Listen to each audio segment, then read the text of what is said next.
I guess when the timer is up, that's like my signal to go live, right? Like it doesn't even give me a second to do it, but we are here. We are here. I can't believe I'm saying this. It's the 23rd day of September. I don't know if we're still in summer or fall yet. The weather keeps going back and forth here in New York, but I'm thrilled to welcome my guest today. He is the Chief Gravity Defier, and we'll figure out what that title means because I've never seen it before. David Brier, welcome to the podcast live, my man. It's been long overdue. Yeah, man. Thank you so much for having me. I mean, it's it has been overdue. I know our paths have kind of, been overlapping a little bit, but here we are, man. Here we awesome. And that's the beauty of LinkedIn, right? The ability to take your online connections offline, even though we're having an online conversation. But this is as close as we're going to get, especially for now. And I believe you're in the great state of Wisconsin. I'm in the great state of Wisconsin. Exactly. Are you in Milwaukee? Whereabouts? Oh, no. We're actually on the west side of the state. Milwaukee's on the east side. We're in the west side. So Milwaukee. Well, believe me, I probably know about 4 places in the entire state. Been here long enough to know more, but as a native New Yorker, we're always geographically challenged, right? We're like, there's, New York, there's Jersey, there's Connecticut, there's this thing in the middle called Chicago, something, whatever. Yeah, there's Chicago in the middle there. Then there's LA. And the rest of it's like a big landmass. So we don't have a clue. We're clueless.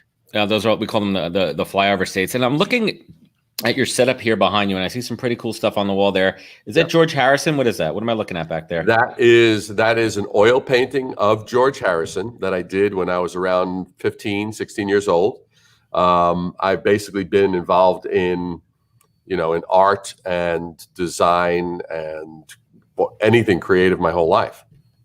Huh. Interesting. So let's do a quick little get to know you phase of the conversation here, because we have not had that. I mean, we were chatting a little bit before here, but Dave, as I ask my candidates when I interview them, tell us a little bit more about who you are and what you do best. What I do best is I change lives from sort of a muddling little sort of blah, blah, blah, blah, blah, plod along. Okay, we're going to kind of have a business and we're going to kind of do this. We're going to be kind of, average, maybe a little bit better than average. And I help elevate them to really, why the hell not be freaking amazing, right? And so, over the course of my 40-year career, I've basically used, I've done before. So I started my career when there were no computers. Yeah, we'll talk about that. Imagine that. Right. VCRs. Remember when the VCR had a remote with a wire on it? Yeah. And remember those things called phones that had, that those curly wire rotary. What about rotary? I had one. Yeah.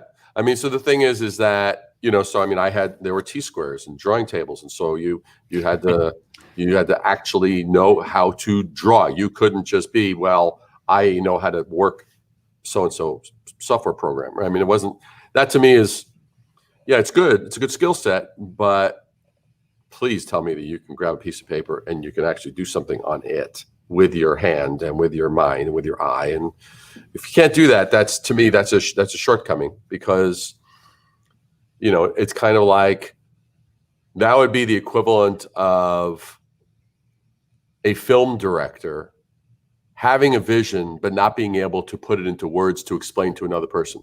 It's like, it's a missing skill set that to me is very important, that it helps you refine. You can work out and you can say, this is a good idea in my mind. Does it work out? And you work it out, and you go, oh man, that's crap, right? That just sucks.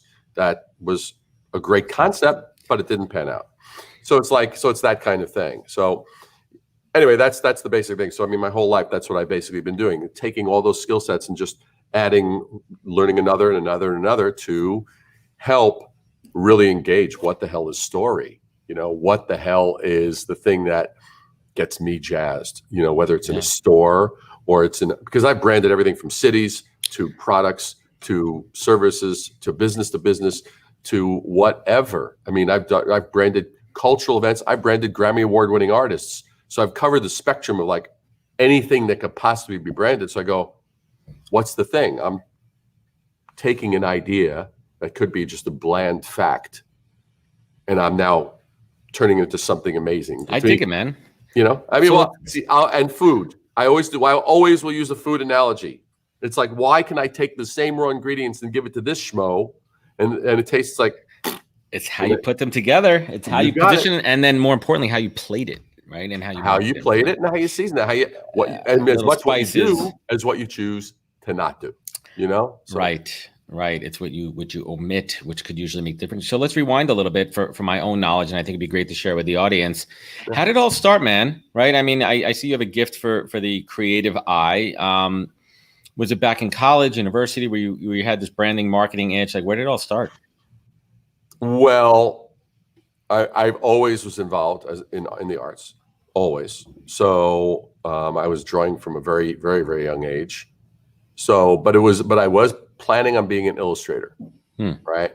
And I was into I was into music and rock and roll, and I was into progressive rock, and I was into jazz, and I was prog rock. Definitely prog rock, absolutely, and as well as just sort of new age stuff before new age was a category, and so I really just loved all of that whole experience, right? So the thing is like I was that's why I've got George over there. I got Ian Anderson from Jethro Tull. He's over there. I love Tull. Bungle in the Jungle. No one plays rock. No one made flute rock and roll savvy than Ian Anderson. Thick as a brick. Classic. Dude. Timeless. Wow, what is it? Locomotive Breath, right? Like Locomotive Breath from Aqualung. Yep. Dude, I saw Tull. Oh god, I'm so happy, man. I live by Jones Beach here. We were talking about Long Island before, and I live just real quick. I miss it. Like I'm in Long Beach. Everyone can see that now. Jones Beach, which is one of the greatest amphitheaters. It's on the beach, on the ocean. I saw Tull there when I was in high school, and my buddy Josh, his brother, was like a few years older, and he got me into like Floyd and Zeppelin and all the classic stuff. Yeah. But then he introduced me to Tull, and I heard Aqualung, man. Dude, my mind was blown, right? We're talking 1995, right? I'm going way back, 1995, right? I was in high school. We were still pretty analog, not fully digital back then. And 95 is when you were introduced to it because it was recorded way earlier. Oh, no, that's the point being, that's when I was introduced to it. And it was classic rock back then. And I heard this flute on this killer rock and roll song. I'm like, whoa, mind blown. Yeah. Like, and then I had an opportunity to see Tull at Jones Beach, and I saw Tull live, and that was all. And that same year I saw it was Tull, Rush, and Ozzy solo at Jones Beach that year. That was a good one. Yeah. Some of my favorite. I saw everyone from Genesis when it was the tour that followed when Peter Gabriel had left. So it was the Four. And they were touring with Bill Bruford as the secondary drummer, and him and Phil Collins together. It was explosive. So they were doing dueling drums at the Beacon Theater in New York City. Beacon. The last live event I saw was Seinfeld at the Beacon right before they shut everything down. Yeah. So it was like I've seen everyone from Frank Zappa to Yes several times to Chick Corea and with the Electric Band and all the various things. Pat Metheny Group, all the amazing players, Brand X, which was a spinoff of a jazz fusion spinoff. And anyway, so there's a lot of fun stuff. We digress a little bit. So you're always into the music, always into the arts. What was your first gig in the industry? Well, so after I kind of had made my decision, I realized that if I'm going to be an illustrator, I was going to be an illustrator, but then I saw a publication, which is no longer in existence. Mad Magazine? No, I did see Mad Magazine, but that was not influential to me career-wise. Not even folding the thing in the back? Not even the folding thing, no. But it was a great magazine that showed, all of a sudden, I was like, I had never seen a level of craft with the design. It was mind-blowing. Period.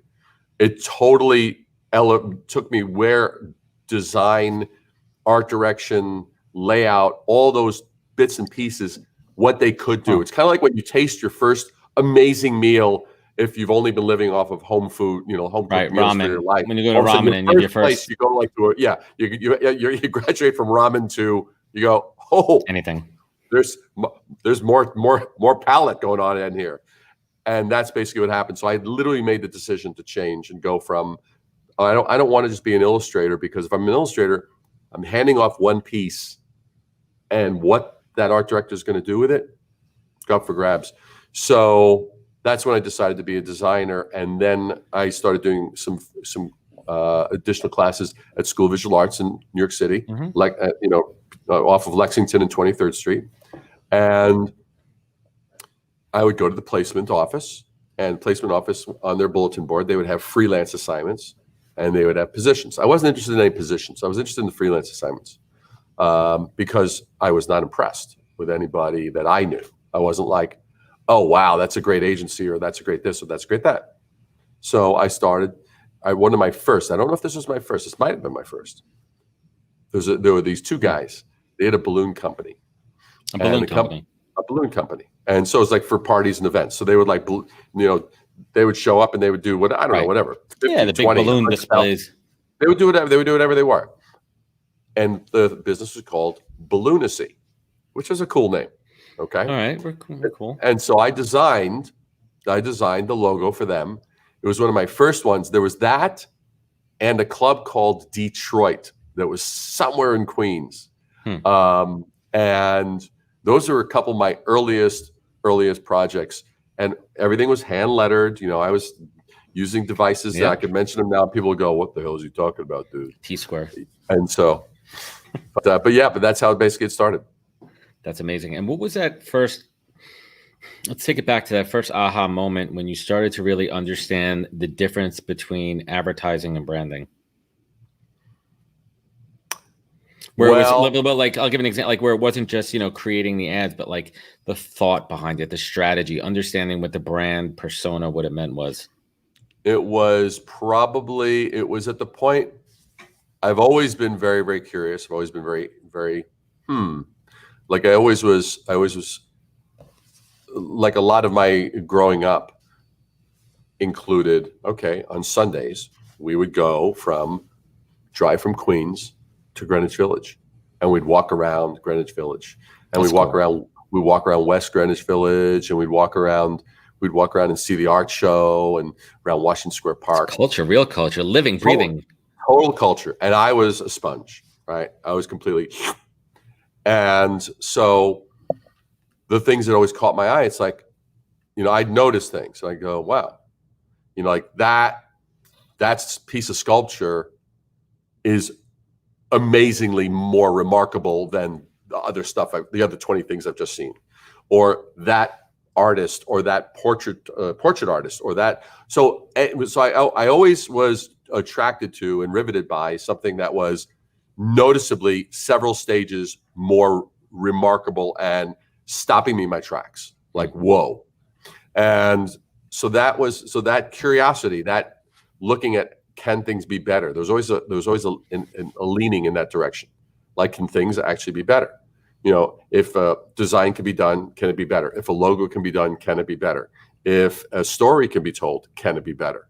If an experience is there, can it be better? So there was always that element. So just starting to specialize, my initial specialization was logos. And I worked in the big design firms as a freelancer. They would pull me in, and I would. Logos are tough, though. I mean, if we want to take a pause for a second here, even logos now. I mean, logo is your badge, right? Logo is the first thing that people see. I mean, the importance of a logo is incredible. I mean, I know I'm going through a rebranding exercise now. A sneak preview coming out in 2 weeks. The new podcast brand look and feel coming out, so I know what it's like. Yeah, logo goes into noise. So you jumped right in with logos. Well, to me, it was this thing.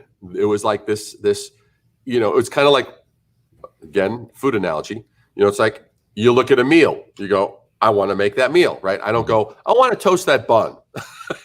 That was the way I work. I want to figure out how to sear that burger perfectly. Right. I want to get the onions exactly caramelized. I mean, so to me, it was like, I look at it, I'm like, that looks amazing. And that was and even with stuff like this, so like with the painting with George Harrison, that was the same thing. I was like, my inspirations, Rembrandt, Michelangelo, Da Vinci.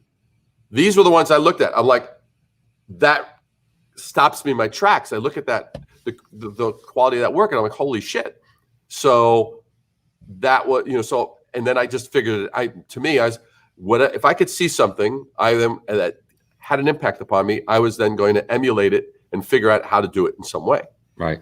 So to me, I wasn't looking, big thing. I didn't have an idea of its relative significance. I simply was like, that's a thing that I can produce. And I sort of went in on that, and that was basically how it went. And yeah, I mean, I loved it, but I kept on seeing more and more layers. It was like, okay, that's a piece. It's kind of like, okay, I've mastered a lapel. All right. What about the rest of the shirt? How does the shirt fall? How does the material drape? How does it interact with the material underneath it? I mean, so I started just looking all the bits. I started to basically construct, realizing there was an ecosystem of pieces that worked synergistically. That's what makes up the brand. I mean, what's your definition of brand? Well, that's a very, very, very excellent question, which I actually address in my book. Because so like I said, I've been doing this for this year 40 years. So Mazel tov. Gesundheit. Thank you.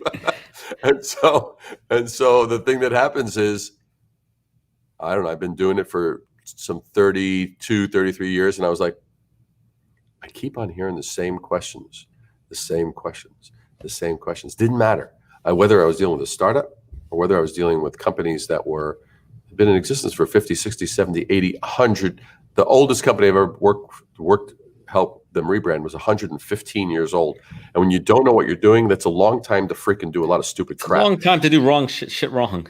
You got it. So the thing is, so they kept on compounding mistake on top of mistake on top. So like that was the one project that once I got in there, I'm like, is there a bottom? Is there a bottom to get to know where bottom is, so I can start to reconstruct this, this disaster? And that's basically, it was at that point. But I started seeing all these questions, and I was like, I want to put in one source all the questions and any question that I ever would be like, so-and-so's got to know it. They've been in the business. That always bit me in the ass. So it was like there were always these same confusions, misconceptions, questions, uncertainties. So I just wanted to do it in a very New York way, like the way my book is designed. I mean, my font is 3 times the normal size of it. It's like I eliminated the fat, I eliminated the bullshit, I eliminated the fluff. This is like straight to the point. It's like, you want to know? Here's the answer. To the point where one chapter literally has 2 sentences. That's all it needed. And when people are done with the 2 sentences, they're like, I got it. And so the thing is with all of that as the preamble, I was sick and tired of at the time when I started my book, there were 60. I went to Amazon, I typed in branding and looked under books. There were 6,500 books on branding. Today, how many was this gonna cat? Yeah. Today, you go. There's over 10,000 books on branding. Everyone's now. That means if you and I were to say, "Hey, why don't we start a book reading club? Why don't we read one branding book a day?" It would take us over 24.6 years to read all of them. Not going to happen. So I was kind of sick of like finding. I'd read some highly recommended book, but out of a 300-page book, there'll be 10 pages. That was the good shit. Yeah, that was it. The gold. It doesn't have to be that long. A book doesn't have to be that long. Well, it's not only that, but it's disrespectful. You didn't say, "I welcome you to the treasure hunt." You said, "Read my book." So the thing is that's like me. That's like me. Another food analogy. That's like me saying, "Hey, come over for dinner. By the way, 15% of it's going to be good. I'll let you figure out which. I'm going to give you a lot of bullshit before." Yeah, you're gonna have to eat the whole thing. Or it's like I mean, you could use any analogy you want here. So back to the question: how do you define brand? Well, branding. So branding is a 4-word definition. I'm just trying to keep the show on track. That's what I do here. And you've already miserably failed. You know that. Yeah, I'm terrible. I should hang up. I don't even know why I bought these nice new headphones. Thank you, Sony. So the thing is branding comes down to 4-word definition. It is the art of differentiation. I like that. That's what branding actually is. And the reason that that's so important is because you talk to certain people, they'll lean, well, it's how it looks, or ones that are just the ones that only know words. They'll talk about words. The ones that only know design will talk about how pretty it is. The ones that know, so I mean, there's only it's like this. It's how do you stand out in the noise? How do you stand out in the noise? It is crowded. It is loud out there. How are you going to stand out? I mean, we could even do the analogy. The same thing with podcasts. The same things with LinkedIn. I mean, it equates that. How do you stand out in the noise? Yep. Right. I mean, even LinkedIn now, everyone's standing out by doing the same kind of thing with these loud kind of messages and graphics, and it's getting too loud. It's getting noisier. It's getting noisier, noisier, noisier. So I mean, it's like, and not enough people know what their core is, so they don't know how to pivot. Exactly. So all they know is, oh, here's the tactic du jour. Okay. Ooh, I'm gonna be like this one because they get a lot of views, man. They're putting the tactic before the strategy, which is a surefire way to fail at anything you do in life. Complete. Yeah, I completely agree. There's a key theme that I get from the first 20 minutes and 53 seconds of our conversation about you, and that word is inquisitive. And I feel I'm being serious here for a minute. I'm trying to have a moment with you, and you're making it silly, and I don't appreciate that. No, I'm with. Look, like the fact that I'm smiling does not mean that I'm silly. The fact that I'm smiling is like I'm tracking with you. I'm there. I'm messing with you. The word is inquisitive, and to me, that's one of the most desirable traits in another human being that I connect with. When someone is naturally inquisitive, where they're always looking for the how, why, how to do better, and asking. And I'm a big believer in asking the right questions. I mean, believe me, in my life, I've asked a lot of shitty questions, gotten a lot of shitty answers. Yeah. But being inquisitive is something that I look for in friends, in my mate. My wife is inquisitive. She usually asks me, why the hell did you do that? Why the hell are you doing this? What the hell were you thinking? That's her method of being inquisitive. But when I look for that's New York inquisitiveness, right? Like it's a hybrid. The New York version is what the fuck. That's the New York version of inquisitive. Well, it's true, but it's a sort of a hybrid between curiosity and the Spanish Inquisition. Right. So I don't know why I just brought this up. So I'm driving here to Long Beach this morning, and there's one road to get here. It's 2-lane road, and this lady in front of me is swerving a little bit. So I do my aggressively defensive offensive maneuver, as I like to call it, and I swerve around her, and I'm driving, and I look over, and she's putting on her mascara while she's driving, like driving with one hand and putting on mascara. And she looks over at me and she goes, "Why the hell are you driving like that behind me? Why are you driving all crazy?" I look over and I go, "What?" She goes, what are you in some kind of rush or something? I go, "Well, obviously you are, lady. You're the one who's putting your makeup on and didn't have time to do it beforehand." And she does the New York thing. What do you think she did? Probably flip you the bird. It's exactly what happened. I'm like, but I didn't do anything wrong. I just needed to share that story out here. So let's fast forward a little bit. You've been there, done that. World of marketing. Anyone who wants to look at your LinkedIn and see like your resume and everything. But I would love to just touch on a couple of highlights, throughout your career. If you could just share a couple of points, some real outstanding brand work that you could hold your hat on. Things that you said, this was something I'm really proud of that I've done, and why, and the process a little bit. Totally. Well, one is for a chocolatier, like an amazing chocolatier that it was astonishing because I'm a fan of great coffee. I'm a fan of great chocolate, good food, right? Enjoyable things like that. I really enjoy the better things in life, the finer things in life. The finer things in life. And so the thing that happens is, after close to a year of speaking with this entrepreneur, he finally green lights, says, all right, fine. Because he basically was very much of a prima donna from the standpoint of like, hey, anybody that knows anything about chocolate, they'll find me. I'm like, well, that's a great marketing strategy. So I think he was the first client that I ever told. I said, marketing isn't a telepathic exercise. That was right.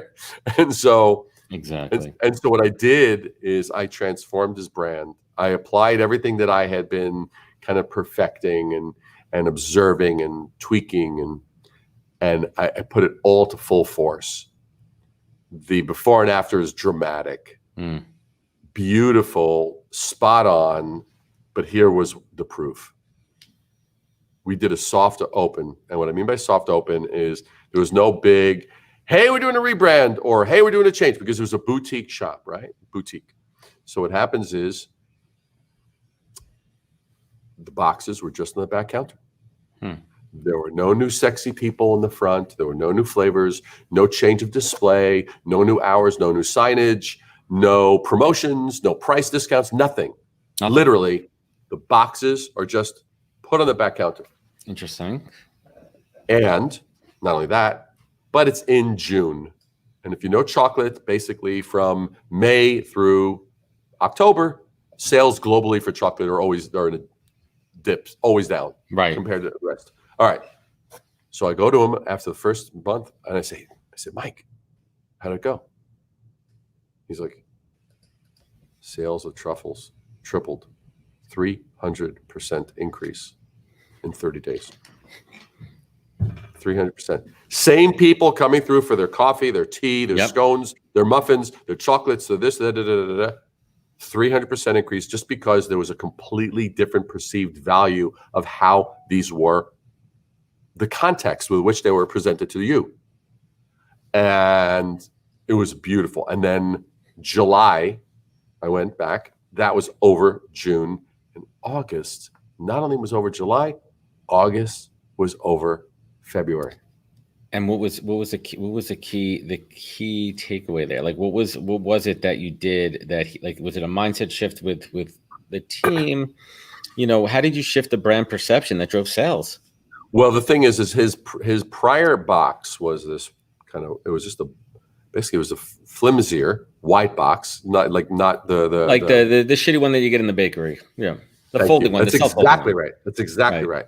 And so that one, and then with a little freaking oval. I mean, to me, it looked like some makeshift sort of baseball team. It's like, what the fuck is that, right? It's bad news bears of bakery boxes, chocolate boxes. So my thing is, I said, first of all, we're going to have a box that feels like premium. I just bought something. I don't have buyer's remorse now that I paid you. Right. It's a Tiffany's box of chocolate. Well, but here was the interesting thing. I didn't go high gloss. I didn't use metallics. I didn't do all the usual things. So that was one thing. So I wanted material. It felt wonderful. It was the right certain weight of corrugated board. It was just enough. Just the right thing. The color palette was stunning, really primarily earth tones, but then with a perfect sort of bluish purple, almost a blue, a little bit like this as sort of an accent, gave it the right sophistication of look and feel. The language was great. It's like, but there was also an aspect of what I call a self-aware brand voice. What does that there was mean? A little line in there that said, may cause chocolate envy, share responsibly. I like that. Right. And it's memorable. And it causes the customer to go, huh? Yeah. And here was the other thing. I looked at what everyone. All right, so I told you the art of differentiation, branding. So I'm putting this into practice. So I look at what every one of the other boutique chocolatiers are doing, and they're doing now. When I was in New York and I started my career, I'd work on Estee Lauder, I'd worked on Revlon, I'd worked on these cosmetic brands. Right. So I knew what the whole thing was. The whole thing in cosmetics is have an aura of everything but say nothing. Right. It's like the perfume commercials. It's like, what? It's complete. And so what happens is all of them are doing that. Texture, feel, paper choice, color palette, this, that, the other, embossing, all kinds of stuff. But they didn't say anything. So they're all playing the look at me game. And I was like, so I'm looking at that, and then I look at this. I go, wait a second. There's the Food Network. Foodies love sound bites. There are great magazines that foodies love to buy. Mm-hmm. And if you know the foodie culture, you go, hey, you know what? If I know a little something, hey, you want to know how to really caramelize some onions? You want to know how to get the perfect blah? You want to know how to do salmon? We could talk that shit for hours.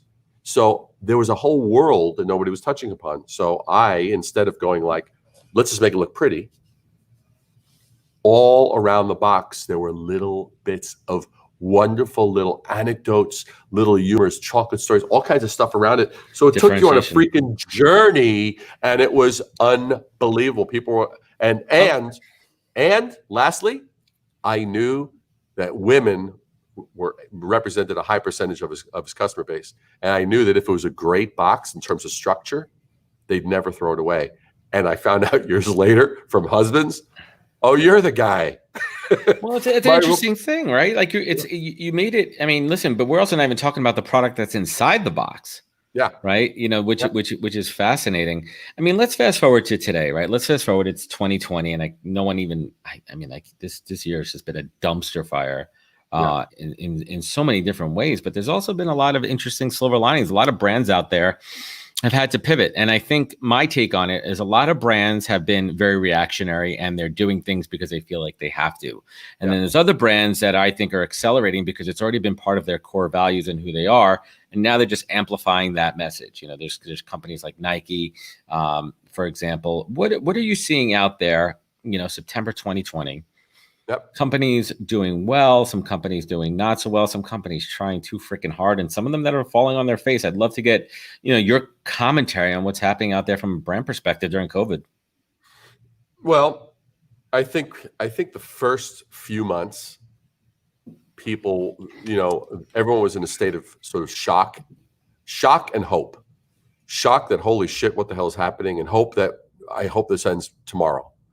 And now, with that as a situation, some companies were super proactive, ready to pivot, like right now, bam.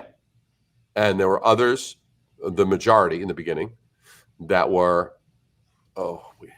let's just keep doing what we're doing. Let's just hope. Unless they were in what I call the decimated industries, such as, okay, you've got the restaurants, you've got the hotels, you've got that type of industry situation. Right. So the ones that weren't able to actually be in business, right? Of course. Well, but then I started. I mean, I kept on watching. I'm going, who's doing what? Who's doing what? Who's doing what? Like there was a chain of movie theaters out here, and I was so proud of them because they were like, we can't have people congregate in our theaters. What can we do proactively? It's not going to make up. It's not going to make up for all the lost business, but it definitely will help. So they were like, you know what? We're going to sell. We'll give you an enormous bag of popcorn, like freaking huge. Mm-hmm. You buy a gift card for X, whatever it is, and you get that free. Or if you don't want the gift card for future performances, theatrical performances, then you could buy the bag. And they did it as drive up. And I was like, okay, you at least now understand was that Jeff Megaplex, right? Jeff Whipple Megaplex. I'm not sure if it was Megaplex. I forget. That doesn't ring a bell. Doesn't ring a bell. But to me, it's not dissimilar to the whole sort of Blockbuster versus Netflix game. Netflix knew that it was in the business of entertainment. Blockbuster thought it was in the business of having brick and mortar locations for people to come up and do their shit. So my mantra is, don't be married to your solution. Be married to the problem of your customer that you're solving. And so today. And I had even spoken to I had done like a 3-day Americas, Europe, and Asia virtual event to people in the travel and events space because they were decimated. And I'm going, so what are you doing? And they're like, what can we do? What can we do? Because I was there to basically provide an outside viewpoint of what's possible. And I basically said, well, first of all, okay, so no one's coming to you. No one. So you're not making money on the travel. You're not making money on the lodging, and you're not making money on the event. Right. So you've been wiped out. What can you do? They're like, we don't know. That's all we know. Oh. and I'm like, they were shell shocked. And I said, well, here's what I think you could do. I think you need to realize, like a restaurant. I said, who other than the restaurant decided? Now, what is a restaurant really? It's a kitchen with talented staff. Now, they're good marketers. They're door-to-door marketers at your table. Well, they are. But the thing is, who decided that that their area of service was 30 feet out and 40 feet wide? Who decided that? The restaurant owner. Who decided that they couldn't do more?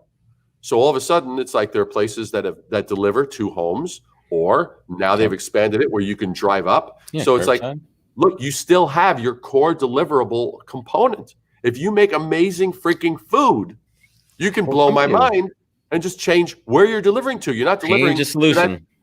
You're not delivering to table 5. You're delivering to the sidewalk. Exactly. Or you're delivering to their home. So with these guys, I said, you need to pivot. I said, what if people were coming to you and you were in Italy But now all of a sudden, they're not coming to you. What if you did this? And this blew their mind. I said, what if you said, here's the deal. Yes, we will have a virtual event where you actually get to see the person you were going to be seeing or the speakers or whatever the event is. But in addition to that, since you're not going to be here, now what we're going to do is we're going to give you a virtual tour. We're going to take you on a tour with the best tour guide in Italy to these various places. Not only that, we're going to get the best customer rep, the best customer service person in these boutique shops that you would never otherwise have access to. And we're going to actually show you some things. And then on top of that, going to take you to a bakery and this, that. We're going to give you all this stuff. And 2 days after that, we will overnight you a package of the most amazing olive oils and experience. Vinegar. Boom. And I said, and all of a sudden they're like, holy shit. I said, and you telling me you couldn't do that? I said, you just need to know how to pivot. You thought your business was moving bodies. No, your business is providing experiences. And so that's the difference. You got to know your context. And the interesting thing when I told them that is they said, and you know what that's just done? That just made it so that an entire group of people that never would have been physically able or desirous to come to your location, maybe they don't like traveling, maybe they don't like going through security, maybe they don't like the season, or maybe they're physically, there's a challenge there's a physical disability. Now all of a sudden you've opened it and maybe doubled or tripled the amount of people you can actually have attend. Right. All of a sudden they're like, holy shit. Whoa, opening their eyes. So who's done that well? What brands have done this concept well of pivoting? Let's see. Who has done that? Who has done that well? Damn. Let me think here. Because we haven't. Let me think. Let me think who has done this well. Well, or you could also think who's not done it well, right? I think there's. I think Delta's done it well too. I mean, I have not flown Delta yet, but my father-in-law flew Delta, and he was like, "What an incredible experience that was." Not only how seriously they took it, right? There's two things. There's the protocols, which every airline and most businesses have in place, but then it's the public image of it. Like, how do you make people feel the perception of safe and being safe at the same time, right? And the way Delta's doing it, right? They're putting it out there. They're very forward with their commercials. And then in turn, they're actually delivering on it as well from what I hear on the ground. I think that's what's different. How do you stand out? Because people are going to start traveling again. And they are. People are moving. We were down for a couple of months. People got to get places. People got to see relatives. You know, completely I mean, we're not here to talk about the virus or the load level or the velocity, whatever you want to call it. We're not here to talk about that. People are going to get on with their lives and they're going to start doing things again, especially when this vaccine comes out. So how do you stay ahead of the curve? How do companies stay invaluable? That's a concept that I've been embracing for the last 7 months. I may not be able to get the recruiting business that I was from February early on, where I am now. So how do I stay top of mind with my clients? The same thing with brands. How does a brand stay top of mind with their consumers when those consumers aren't consuming the product? And I think Delta's done a fantastic job of that. I mean, what else are you seeing out there? See, I gave you a couple seconds to kind of think about it. Yeah. I'm a good color commentary guy. I'd be good at baseball. No, it's good. I like during that. The pitching change, right? When the play-by-play guy, doesn't have anything to say. Exactly. I mean, look, I mean, obviously there are certain things. I think anybody that's been in the event space there have been a few companies that have been very, very proactive going, okay, how are we going to they realized we're still able to provide the value. It's now just going to be done over a different channel. So to me, the biggest thing was not confusing the channel with the deliverable. And like Zoom has become, I know that you're not a fan of Zoom, but Zoom has become at this point, they've become a staple, right? Yeah. I mean, it's ubiquitous for any type of online streaming. We're going to have a Zoom. No one's saying, hey, let's StreamYard, even though I love StreamYard and they're what I'm using right now. Yeah. Remember Xerox would make a copy. Copy was a Xerox for everyone back who's old enough to remember that. That's right. A facsimile. Right. Yeah. Yeah.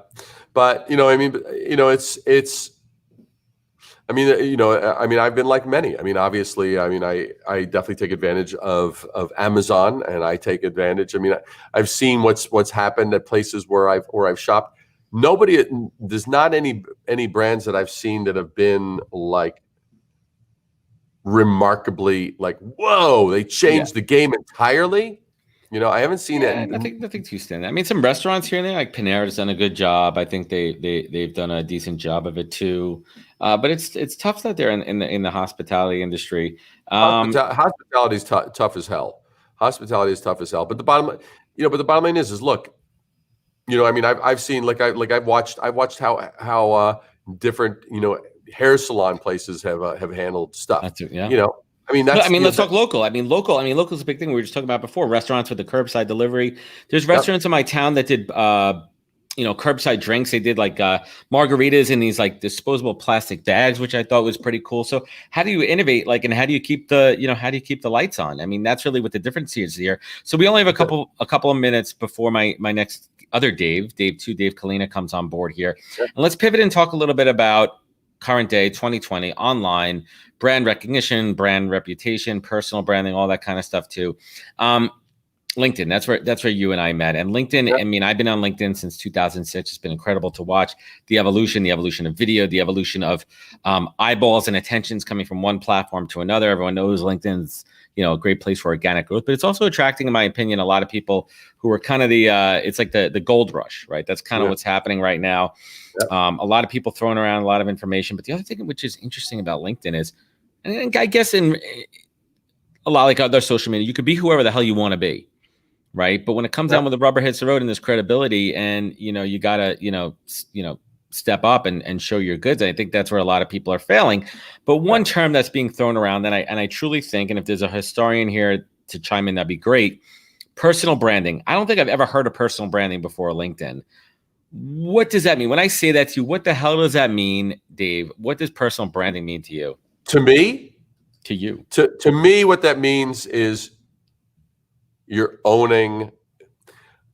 I think there's a spectrum of what it means in real life, but I'll tell you the only part that I'm interested in is owning your story. Owning your story as a human being. To me, why do I consider that Samsung will never, ever, ever catch up to Apple? Because Apple had a human being. It had Steve Jobs, very big personality, who was able to communicate in a way that was powerful. Probably one of the best all-time presenters in the world. A great innovator, a great visionary, but as a human. What the hell is a Samsung? Samsung's technology is either very close, comparable, maybe in some cases it might even be superior. Yeah, I hear those Android phones are pretty good, but you'll never know.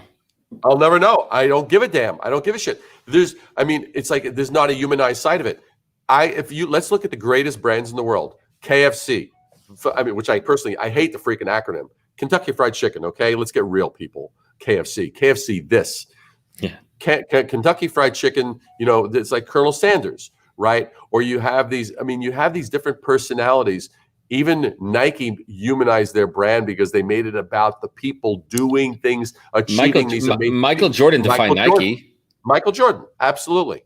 And so to me, personal branding is, what are you owning your slice of humanity and the voice in the world, or are you just kind of letting it kind of go, okay, So that to me is really what happens there. And so personal branding done well is brilliant. Personal branding done, I see a very small percentage that do it brilliantly, that have a great voice, that's inspired, that is consistent but not monotonous, right?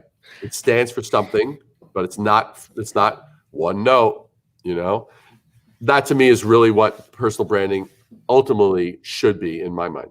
I love it, Dave. That's awesome. And our other guest, the other Dave, is waiting in the green room here, and we'll bring him in a minute here to kind of have a little Brady Bunch action going on here. But I love Brady Bunch action. Yeah. I just want to know what was the housemaid's what was her name? Alice. Alice. I want to know which one of us is going to be Alice, not me. No, definitely not. So one of the things that we've been talking about a lot, over the last 7 months on this show was silver linings, right? These. One of my clients is a huge wine brand, and they've seen just tremendous growth because people are drinking. That's what they're doing. They're home here. So, Dave, I'd love if you could share one personal silver lining and one professional silver lining that you've experienced over the last, 6-7 months. Well, the silver lining that I've experienced and that I've witnessed, was that the two distinctions? Experience, yeah. A personal and a professional silver lining that you experienced. Well, I would say one is I actually got to know my neighborhood better because, oh, wow. These people walk a lot in my neighborhood. I never knew that because I would never be around. So that was one little personal side. On the professional side, I think this has been phenomenal because people had to start showing up. People had to start being human. People had to start paying attention. You knew at a glance who was being tone deaf and stupid and who was actually being attentive and going, oh, there's a different conversation to have here. This is a different way to pivot. There's a different way to engage someone. And because a lot of us, I think, I mean, at least in my connections, a lot of us were gun shy for like the first month. Yep. We're like, you had to test the water. You had to kind of have your ear to the ground and see what's happening. It was like, is it okay to ask for a sale? Yeah. You know, it was like, everyone's like freaking. It's like, is any cash going to change hands? Is not? Is it like everyone's holding on, not knowing what's happening tomorrow? So to me, it was a very humanizing. I found it kind of made everyone mature a little faster. That's what I observed. It made everyone kind of go, ooh, and be more attentive to the other person. It couldn't just be, oh, I'm a great whatever, pitchman, closer, salesperson, or whatever, and you just couldn't plow. Right. You needed to actually be attentive, and I thought that increased everyone's maturity just that much. I love it, man. And Dave, we're going to wrap it up here, but before we do that, I am going to bring in my next guest. Dave, I'm bringing you in just to give you a 2-second, 1, 2, bringing you in. There we go. Now you're in the game. What's up, guys? There you go. Hey. Dave, Colina, how you doing? Do you guys know each other? Have you connected at all? No, but I mean, we have the same wonderful first name, so we're kindred spirits. Completely. Once you shared that you're going to have 2 Davids. That's right. It was just magic. That's branding, people. That's branding, people. I mean, that's true branding. And Dave Colina and I are going to have a great talk about his incredible story with O2, which is pretty fascinating. We'll get to that in a second. But David Brier, thank you for joining me today. I certainly appreciate it. Where could folks find you? Where could they connect with you? Where could they learn more? Well, definitely they could reach out for me on LinkedIn, but they can go to risingabovethenoise.com, RISING, risingabovethenoise.com. So you can go there. There's a treasure trove of stuff. It's like the only thing more amazing than my website is having 2 Davids on a podcast. It's unbelievable. It's almost, I was going to do something on LinkedIn and I was going to call like a play on between 2 ferns, between 2 Daves. And I'm like, it doesn't sound right in my head. I'm like, people are going to interpret it wrong. It's just, I don't know. I'm going to leave it at that. So we're cool here. No, exactly. It's just not, it didn't feel right. So I didn't go with it. Dave Brier, thank you for joining us. I appreciate you, my man. We'll continue this conversation offline. Absolutely. You guys have a great one. And David, I teed you up perfectly, dude. It's like, I appreciate it, man. Always looking out for one another. I gave you the lob. He's got to look out for each other. That's right. I gave you the lob, and now it's your time to spike the sucker. You got it. I'll do it for you, Dave. Let's awesome. All right, let's kick him out. There we go. I love having control of the button. Like I could literally, it's like, all right, goodbye, great. Like, show's over. Moving on there. Dave, what's happening, my man? Welcome. Thanks. It's good to be here. I'm glad that I thought as I was sort of waiting in backstage that I might have to play the role of Alice since I wasn't on to say not it, but thank you for introducing me by my real first name here. Right. No, that's awesome. And I love your story. And it came my way through the article in Entrepreneur, which we'll get to in a little bit. But I'd love if you could introduce yourself to my audience here, and then we'll get into the story of your brand. Yeah. So I'm the founder and CEO of O2, which is a recovery drink. It's got quite a following in the fitness community, and I'm sure we'll talk about that. But I'm a 6-year first-time entrepreneur now. So O2's been around since 2014, and this was my first entrepreneurial rodeo. I cut my teeth in corporate strategy back when I had a normal day job, and I've been doing this ever since. Who wants to go back to that? Yeah, I know, right? Tell me about it. All right. I mean, I guess a lot of people are doing this podcasting thing now that we're home, but you really can't be doing this if you're sitting in an office all day. Hey, you got the right gig, man. I tell you what, you get to talk to cool people all day long. I love it. I mean, cool is subjective, but I get to talk to people all day for sure, man. So let's get into the cool story here. Yeah. Did you always have this dream of launching it's a recovery, not energy drink, right? But did I correct? That's all right, correct. So let's talk a little bit about the story. I love to hear the brand origin story. I love to hear the superhero story. Take us back to where this kernel was hatched. Sure. Yeah. Kernel. All these stories sound so similar.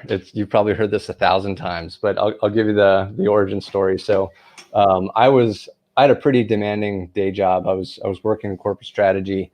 I had a a bunch of really, really smart, seasoned people next to me, and I was fresh out of undergrad. So what that translated into was I worked my tail off for the first few years of my career.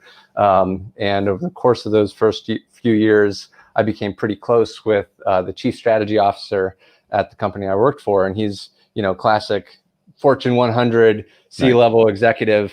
And one day he shared this really endearing story, which was not common for him. He was, he's the type of guy, very high IQ, very low EQ. And the story was around how he helped start this private nonprofit charter high school that served underprivileged youth in Chicago in 1996.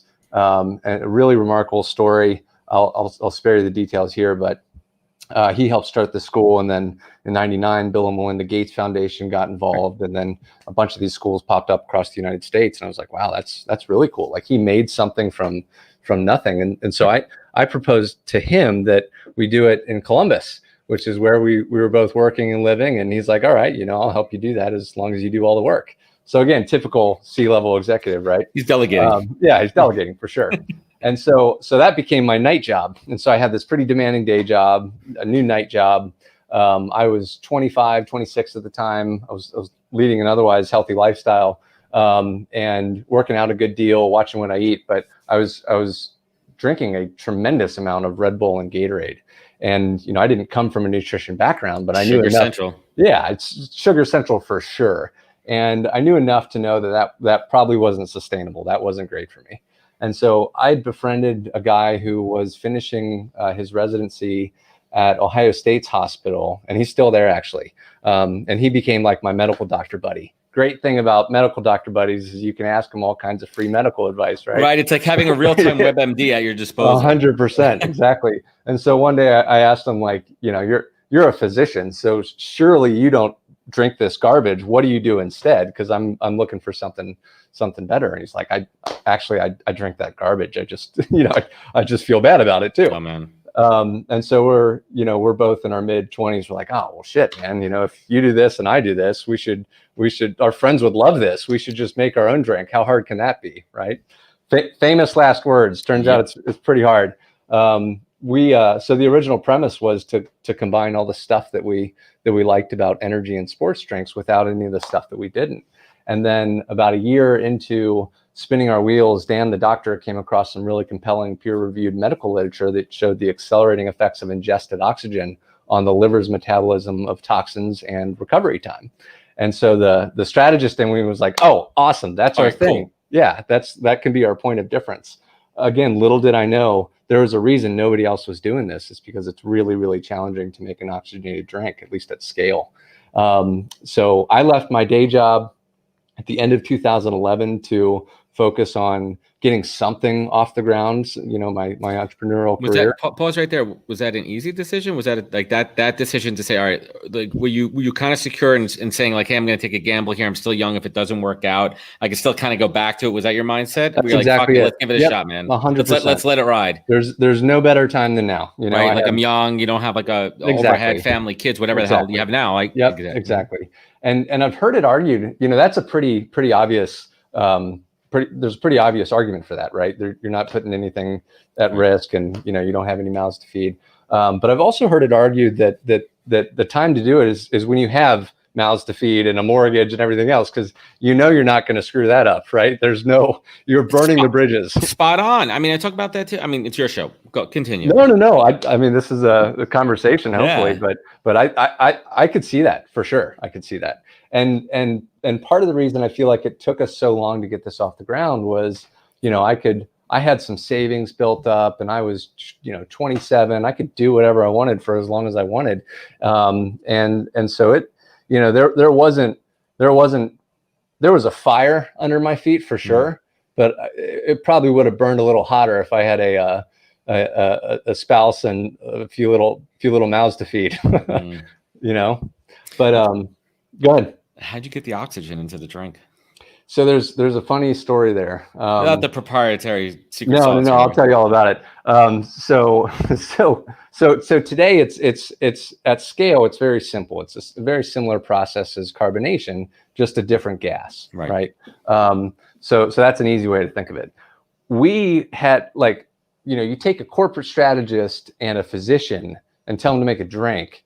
There's no experience there. Like the physician, right. You don't have the manufacturing experience, right? You don't have the production experience. Totally. We had no idea what we were doing. So we eventually hired a food scientist part-time from Ohio State's hospital who used to work at Campbell's to help us figure out, how do you put oxygen in a drink? We didn't know how carbonation was done, much less oxygenation. Is it like a giant straw through a machine that blows into a big vat of water? Like So the first batch of what ultimately became O2 was actually made in a giant aquarium in a basement of one of our houses. Meth lab or energy drink or drink.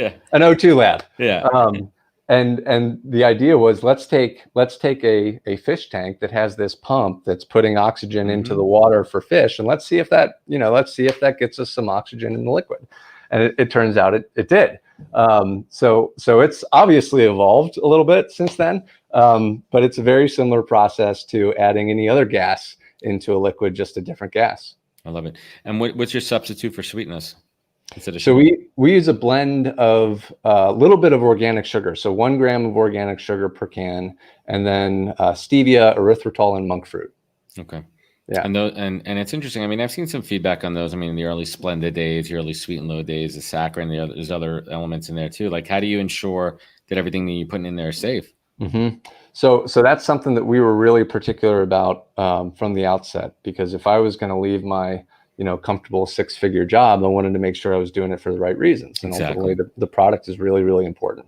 And so much has changed with O2, but the product is the one thing that we got right from the outset. And so we kept the ingredient list super simple.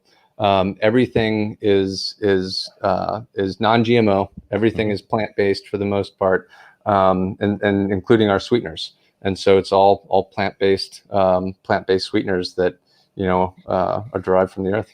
So let's talk about the launch, right? I mean, you're a strategist. Yeah. You said, listen, we could go big, we could go retail, we could try to get some shelf space, but we're competing against the Gatorades, the Red Bulls of the world too. And that's exactly what we did not do. And so let's talk about that. Let's talk about that direction where you went to the source. You went to the people that are using it directly, the gyms. Tell us a little bit about those early days and a little bit. Give us a nice kind of chronological. Let's take it from launch to pre-COVID. Yeah. So I'd love to tell you in 45 seconds. I'd love to tell you that the gym thing was all part of this master plan, because it makes a ton of sense. You've got this super loyal, captive audience at the gyms, whether it's a CrossFit gym or a boot camp or hot yoga studio. They're coming there, or at least pre-COVID, they were coming there 3, 4, 5 times a week. Loyal, super passionate, brand loyal, very particular about what they put inside their body, and very habitual too. Right? They get in routines, all of which has built O2 over the years as a brand. But so candidly, that wasn't my thinking. My thinking was, oh shit, I've got 4 truckloads of this product that nobody's ever bought, and I'm the one person who's responsible for selling it. I was a one-man show for the first 18 months. Yeah. Like, I got to get this stuff out of the warehouse and into people's hands. So I did what any scrappy entrepreneur would do. I begged and pleaded with my friends to sell O2 at their gyms, and the rest kind of took off from there. But I will take at least a little bit of the credit in that once I saw that the gyms were selling through it as quickly as they did, it was very, very clear that that's where I should focus, because it would take just as much time to drive to our warehouse, pick up 10 cases of O2, drop it off at CrossFit Grandview, as it would drive to our warehouse, pick up 2 cases of O2, drop it off at a mom and pop convenience store, and subsequently see both of those retailers sell through it in about 2 weeks. Yeah, interesting. What was some of the initial negative feedback that you got from consumers, and how did you react? How did you react to that and pivot? Yeah, that's a great question. So the first, this is a good story. It wasn't negative feedback on the product. It was, I guess you could call it negative feedback on the label. So I remember vividly about 2 or 3 weeks into our launch. I saw a message come through on Facebook it was on my cell phone to our brand page. And the message was something along the lines of, hey guys, like I really, I tried this product at my gym. I really, really enjoy it. I'm actually a scientist, so I get what you're doing with the oxygen, and that's cool. But it says on the nutrition facts panel, it says that there are 370 grams of sodium and 360 grams of potassium in this product. How is that possible? It's the same freaking thing. That's an incredible. That's like pounds of salt. And so I looked at this, and I was packing boxes for our direct consumer orders. And so I quickly, I was like, hey, Dan, the physician, I was like, hey, Dan, somebody just asked a nutrition related question. Can you feel this for me? He's like, oh, okay. I'll get to it in between patients. And so about a half hour goes by, and I get a phone call from Dan. And that was the first red flag, that it was a phone call in the middle of the day instead of a text message, like all taken care of.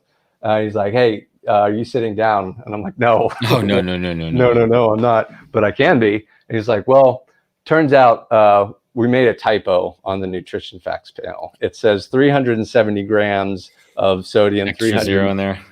Well, it should be milligrams versus. Oh, there was grams. an M missing, a little lower. An M missing. Yeah, exactly. Yeah, he's like, that's a lot of that would be literal pounds of salt, right? Oh man. And so things, devil's in the details, dude. You hear people talk about like tunnel vision. That was the first time in my life where I'd experienced tunnel vision. And how many cans were already out in the market or produced with the product? Did you recall them all? Or you said, screw it, no one else is going to say anything here. All of those are great questions, right? Those are all the questions that I had in that order, probably. In your head right there, Yeah, like, how much am I losing here? How much product am I going to have to burn? Well, and I could tell you there were 300,000 cans printed with that typo. Big mistake, right? And I was looking at a sea of them in the warehouse. And so, Great Wall of China of 02. Exactly. So my first thought was, well, it was good while it lasted. Like, we did a small friends and family fundraise to basically produce those cans. So I'm like, well, our friends and family is going to be really disappointed, but at least we made a great drink, and we've got O2 for the rest of our lives if we want it. The business is over, but at least I tried. And so then once I picked myself up off the floor, I called our flavor house, and they told me basically, oh yeah, this happens all the time. Here's the name of an attorney. Give him a call. So then I call this attorney, and he's like, yeah, it does happen all the time. I was just doing this for Kraft or Procter & Gamble or whatever. And here are your options. You can either ignore it and just hope nobody says anything and deal with that. Carry on. It's not like somebody's going to sue you. You're not worth anything. Or you can try and cover it up and get a big sticker that covers up the nutrition facts panel, and that sticker has it printed on correctly. Right, a correction. Some whiteout, lots of whiteout. Yeah. And I'm like, well, I don't want to just ignore it because that doesn't seem like the right thing to do. But I also don't want to pretend that it didn't happen. And so it just doesn't sit well, right? It's just not the right thing to do. Once you know about something, it's just you got to do something about it. Agreed. And that is, in addition to getting the product right at the outset, I think I got the values for the company, what would ultimately become a company, right at the outset. And ignoring this was not in line with those values. Well, honesty is your number one value. Exactly. Honesty, humility, and hustle. Those are your three values, and that's the first one right there. So you learned it early. 100%. And this was the lesson. Honesty, humility, and hustle are our values, but they did not exist in that form on day one. We evolved to make it very clear that's what we stood for. And this was one of the first lessons, because I could not, I was a big believer in honesty and transparency. I couldn't just pretend nothing happened. So what we ended up doing, which I've got more than one vivid memory of, we ended up printing about 300,000 little comic book icon stickers that basically said, oops, this should be in milligrams versus grams. Yeah, the blurb, the bam, bam, bam. Yes, exactly. Yeah. And every weekend, Dan and myself and whoever we could rope Mom, Dad, cousins, everyone. It's a family. Pizza and O2. Exactly. We would host little sticker parties, and we would take a case off a pallet, unpack it on a table, put stickers on the side of the can, and put it back in the. And honestly, people loved it. People thought it was hilarious. And I was like, okay, good. But it kind of reassures your faith in making those value decisions, because you could have done nothing about it. You could have swept it under the rug. So let's fast forward. The brand's starting to build an efficiency. When was that moment Was there that moment where you're like, shit, this might actually work out? People are enjoying it and buying it. What was that moment? Man, that's Like a I great know, for question. example, like I know for people that are successful in entertainment, it's like their first billboard when they're driving on the highway and they see their face on a billboard too, right?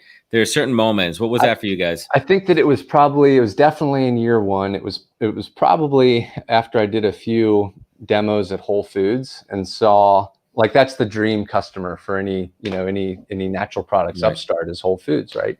And so summer of that first year, I walked in to my local Whole Foods with the backpack of samples, asked to talk to the guy in charge, that whole story.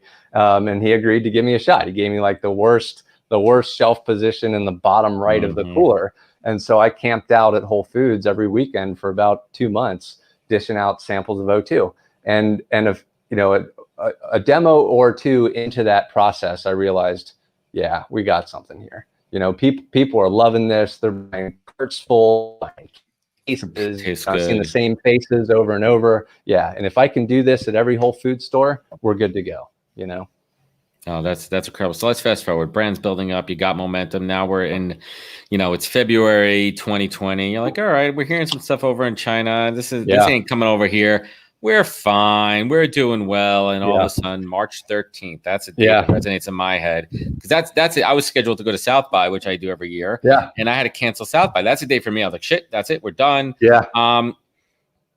What was that, when you're like, oh, all right, so they're closing everything. They're closing schools, they're closing bars, restaurants, and they're closing gyms. Take us to that day. Take us to that like moment in the war room of O2. Yeah. So I was, for better or for worse, I was not of the mindset everything's fine. It's gonna, it's over in China, no big deal. I think because of how much of a threat this represented to my business, and many clients and many of those clients are considered good friends at this point.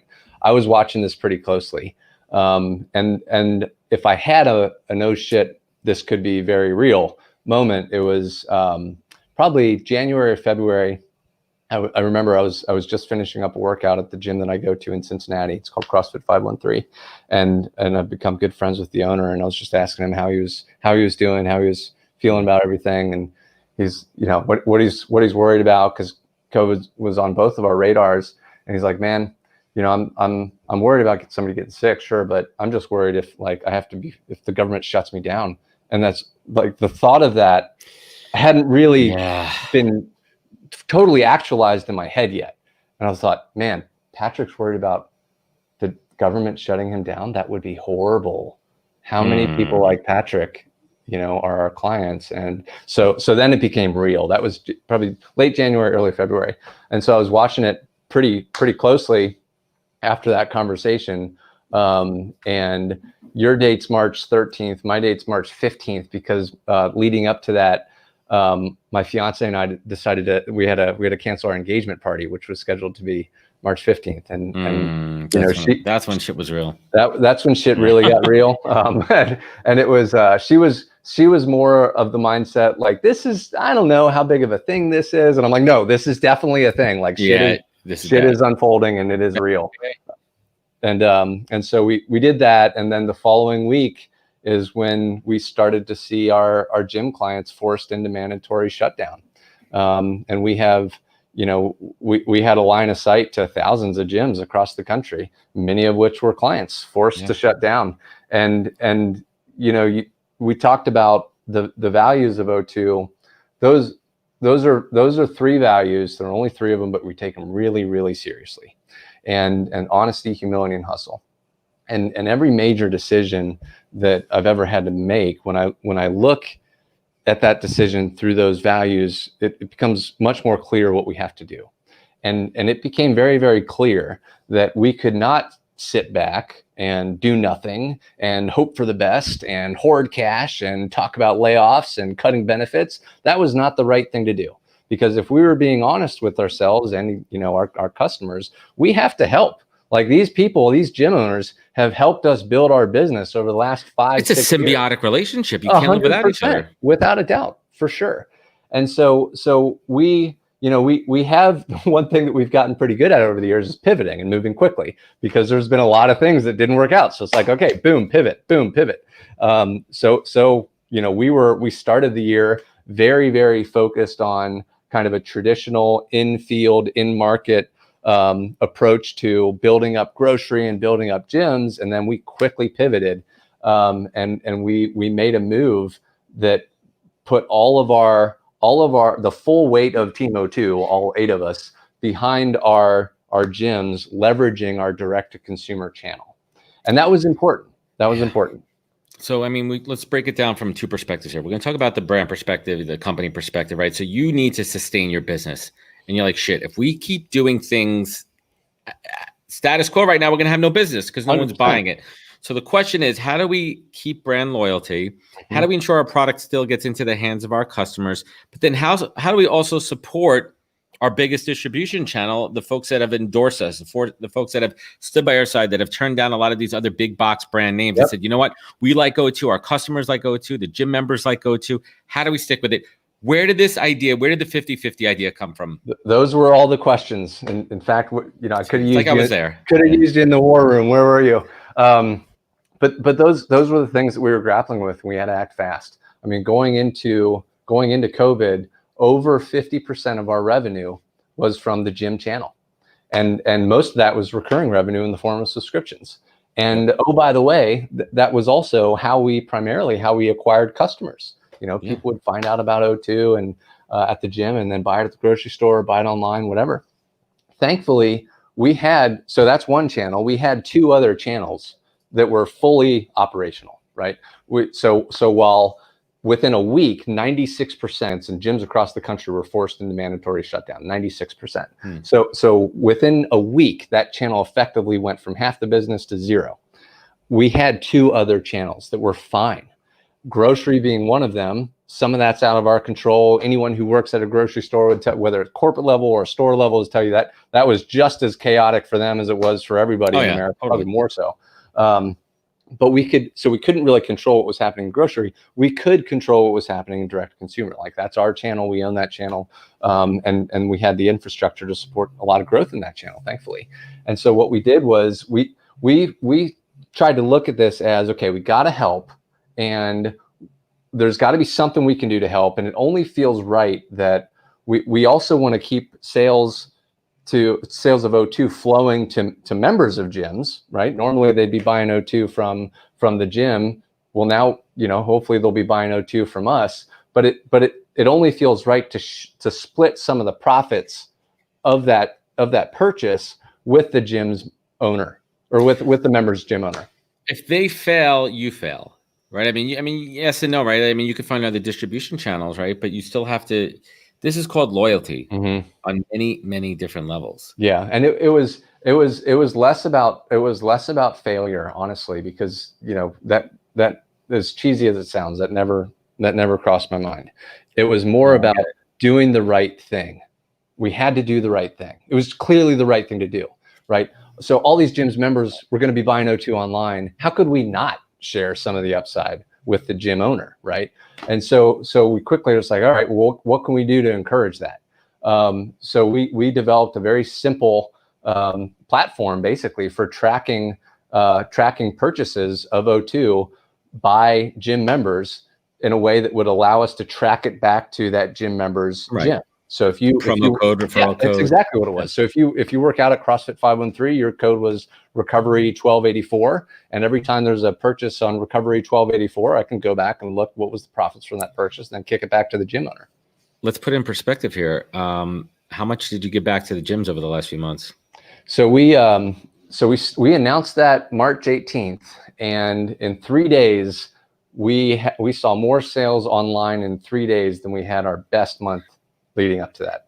Because it's not a gimmick. You didn't just come up with this shit just to frickin' drive sales. You did it because you genuinely believe and care in your customers. Exactly. And people saw that.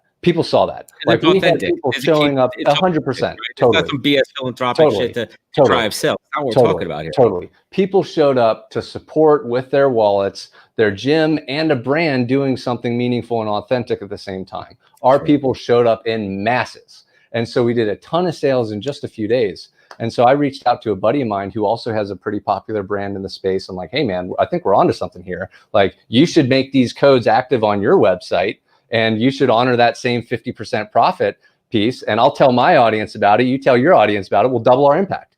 And that's we did. We're doubling the reach, and now you're starting to get other brands. And tell me if the story's right here. You're starting to get other brands in the space, right? You're getting other fitness products, or the nutritionals in there. Exactly. Tell us about the gift card situation. Yeah. So we announced this coalition of brands, all honoring the 50% profit thing, the last week of March. And over the course of April, we would introduce a new brand partner into that coalition each week. And so we had 6 brands total that did this. And over the course of those 6 weeks, we raised over $250,000 to give back to 2,600 gyms. I mean, go ahead. You're also cross promoting to their audiences. I mean, totally. Let's call it. But I mean, we're still in business here, and we're still a capitalistic society.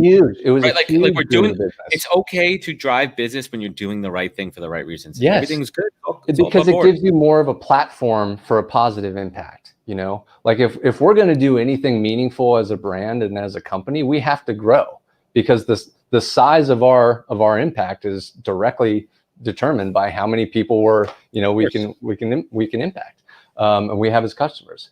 And so there was a lot of cross pollination. I'll give you one fun fact: we acquired more customers in the month of April than we did all of 2019 combined, and we did that completely organically. We didn't have to pay Facebook or Google or any of these other paid mechanisms to get our customers. This was effectively free.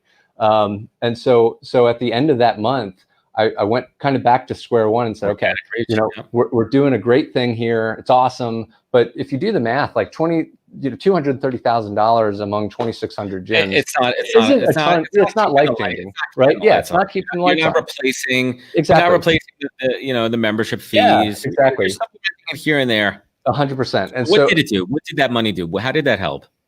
You'd have to ask the gym owners. I think the biggest thing was it just did something. It showed them that people cared.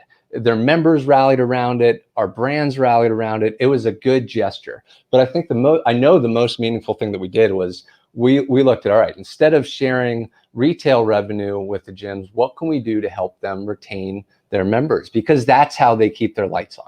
That's 100%. How they keep their business in business. How are they going to come back? How are we going to keep those members there when we are able to go back to it? Exactly. And even the parking lot sessions, whatever you call it. Yeah, I mean, and it was still a little chilly outside, right? And so in April, the weather's still kind of turning in most places. A lot of gyms were doing, the Zoom calls, and people were kind of like, it's whatever. I don't know if that's worth $200 a month to do that, right? And so CrossFit in your bedroom. Yeah, exactly. And the gym owners aren't naive to this. They know this, but they can't say, hey, we're just going to, pause your membership for now and we'll check you later. So they were really looking for ways to contribute value, to give their members value.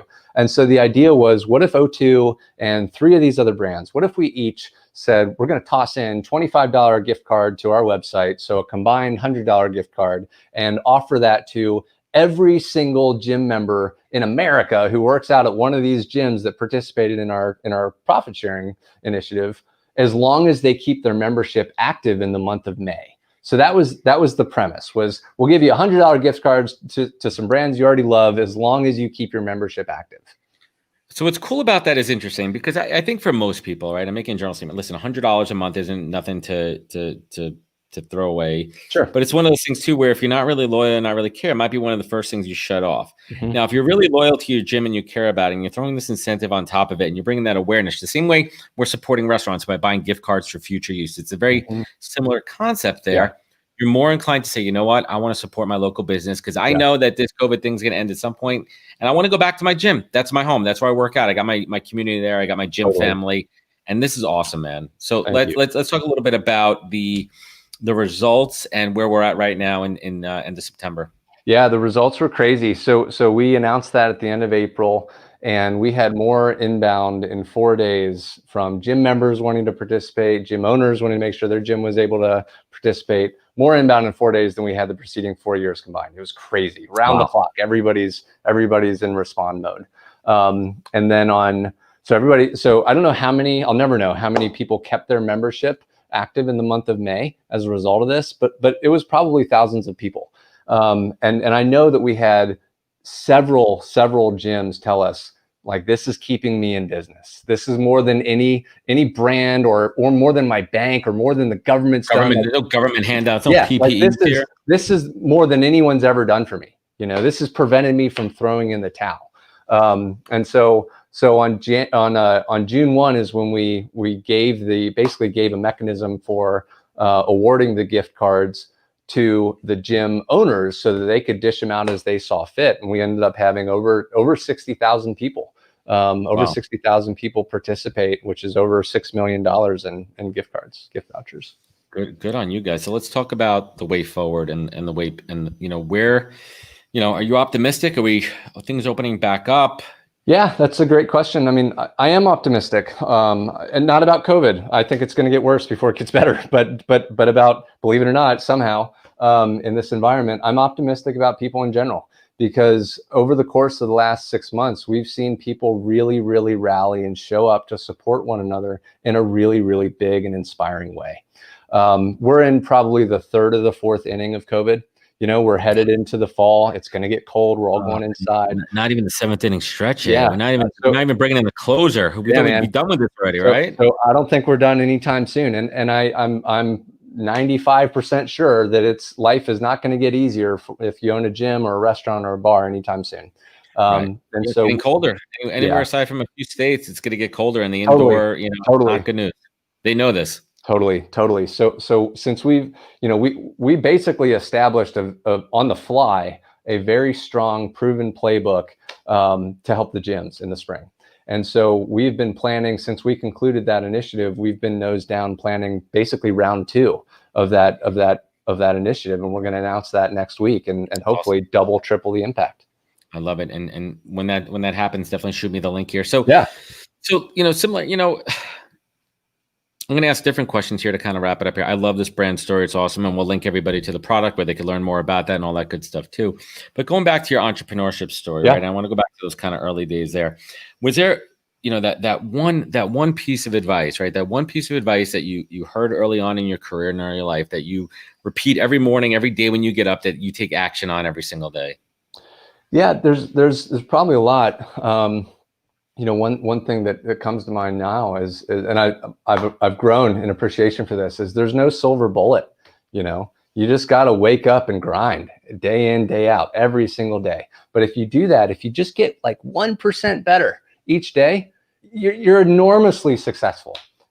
Like the growth curve is exponential, but you got to do it on purpose. It doesn't just happen. You got to put in the work. I mean, there's no substitute 100%. For the work. Totally. Right. Hacks are called hacks for a reason. They're not long-term. Dude, right? You may see bumps, little things here and there, but that's not sustainable long-term growth. Totally. Personally, it doesn't matter. Unless you get enormously lucky, which frankly, I feel bad for people who were just kind of in the right time, right place, because all of the personal growth that comes with doing your own thing, it's painful. It's growth. I'm in it. I'm freaking in it right now. It's hard. Exactly. Day in, day out. I mean, outside, like there's days that are painful. Yesterday for me was I put up 3 L's in the loss column. Mm-hmm. That hurts, but that's real shit right there. But then tomorrow's not. You're gonna do it again tomorrow and the day after and the day after. You know why? Because this is hard, and hard people do hard shit. And that's where the growth comes from, is doing stuff that's hard day in, day out. And over time, like I look back on the last 5 or 6 years, it feels like I've gotten 13 MBAs and I've had 3 different life. You know what I mean? But I wouldn't swap that for the world, because who I am as a result of that is somebody I'm really happy with. Dave, I love it, man. And thank you for joining me here today. I think your story is incredible. And I can't wait to take this episode and share it out with everybody. Tell us a little bit more about O2. Tell us where they could find it, where they could learn more about it, where they could learn more about you. Yeah, check out drinko2.com. We've got I know I'm biased, but it's a remarkable product. I think it's the best product for its purpose on the market. All of our products are made with 7 times more oxygen than normal water, which I already talked about why that's helpful in detox and recovery. But they've all also got 50% more electrolytes than Gatorade, with only 1 gram of sugar. And so it's a very clean, healthy product. And oh, by the way, it tastes amazing. Like, I wish I could pour you some and pass it through. I don't know why I didn't get it. I don't know why I didn't ask for a case before we got on the show to try it. Send me your address afterwards. I'll make it happen. I'd love to try to be an advocate. But we're going to do round 2 of the initiative to support the gyms. We've got some great brands on board. They're all going to be offering something special. So go to drinko2.com, keep an eye on our website, join our mailing list, and you'll get some great deals by O2 and some other great brands in the next few weeks. Awesome. Dave, thank you for joining us today. Thanks, man. It was great to see you. Awesome. And everyone joining us on the live stream, anyone who's going to be listening when we play this out on the podcast, thank you so much for hanging out with us today. You know where to find out all the information on the podcast. It's down below, thepodcast.com. Some news, we are now live on Amazon Music, which is pretty cool. You can find the podcast on Amazon, which I think is cool. I tried doing it with Alexa the other day. I don't think they fully integrated I said, Alexa, play the podcast. And it started to give me some Greek mythology kind of thing. I don't know. It didn't really work out there, but we'll get to it. Big news, episode 99 is dropping on Tuesday with the former governor of the state of New York, David Patterson, and we're inching closer to episode 100 of the podcast. Dave, Colina, thank you so much for sharing your story and your brand story. I appreciate you, and we'll certainly connect offline. Hang with me for one moment. And everyone, remember, take care, wear a mask, support your local businesses, support your local gyms. Check out O2 and catch us next week for another great episode of the podcast. Take care, everybody.